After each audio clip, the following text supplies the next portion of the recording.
Alors en 2057, pour moi, on aura toujours un accompagnement, on va dire, intellectuel, hein, toujours un accompagnement intellectuel avec de nombreux outils qui vont nous mâcher un peu le travail, des outils des outils, on va dire, d'alerte, hein, qui vont nous dire attention, tel client a besoin vraiment d'une assistance ou on va dire. Donc ça va être plutôt un monde où on a accès aux données facilement. On va dire, de l'intelligence artificielle qui va nous préparer le travail. Mais nous, notre rôle, c'est d'aider le dirigeant à prendre prendre les bonnes décisions. Notre valeur ajoutée, elle est là. Et on a aussi tout un volet psychologique, un accompagnement psychologique, une forme de coaching du dirigeant. Et je pense qu'on sera un peu sur du coaching pour la prise de décision. La formation avec le wagon, c'était l'analyse de la data avec un outil comme Power BI. Donc moi, ce que j'ai, les grandes idées, c'est déjà l'outil, hein, l'outil qui est très puissant, Alors moi, j'ai discuté avec pas mal de confrères et beaucoup de confrères pensent que l'outil qui est très compliqué. Alors non, c'est un outil qui peut être prise en main par un profil généraliste sans problème. Donc c'est pas uniquement un outil de data scientist. Donc les trois idées, c'est pratique, hein. C'est vrai que c'était un outil aussi, on a fait il y a le volet théorique, mais on a eu quand même pas mal de pratiques. Et surtout, troisième idée, c'est que c'est une formation qui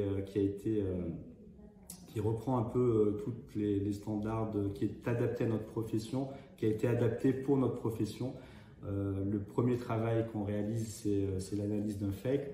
Donc c'est pour dire que cette formation a été vraiment conçue pour notre profession. Et donc voilà, c'est le fait que c'est une formation qui est adaptée à nos problématiques du cabinet, le fait que c'est un outil qui est vraiment performant.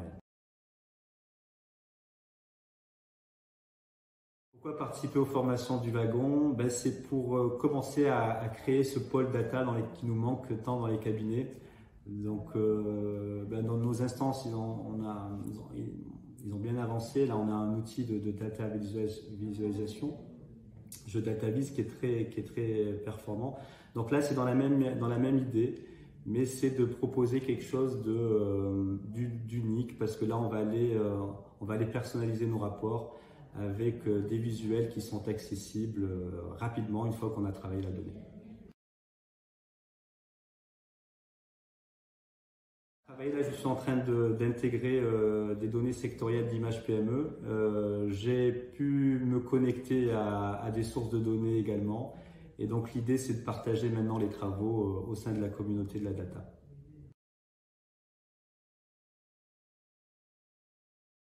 Alors on a vraiment des tensions en ce moment au niveau du recrutement. Bon, ça fait quelques années que c'est compliqué de recruter et de gérer ce turnover au sein de nos cabinets. Mais c'est vrai que ça va être un critère de plus en plus appréciable. Alors peut-être qu'il faut effectivement aller chercher ces nouveaux profils. Mais en tout cas, moi, dans mon cabinet, oui, c'est un paramètre qui est important parce que j'ai la volonté de développer ce pôle data.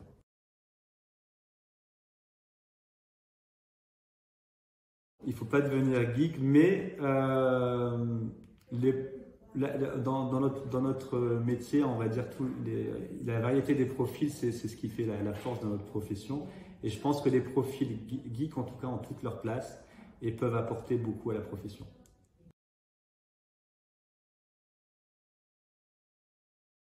D'idées de nouvelles missions, ou alors pour améliorer, on va dire, l'image du cabinet. C'est-à-dire qu'effectivement, moi j'ai toujours voulu donner une image moderne, digitale, et donc rapidement, effectivement, je vais changer le format de restitution des rapports.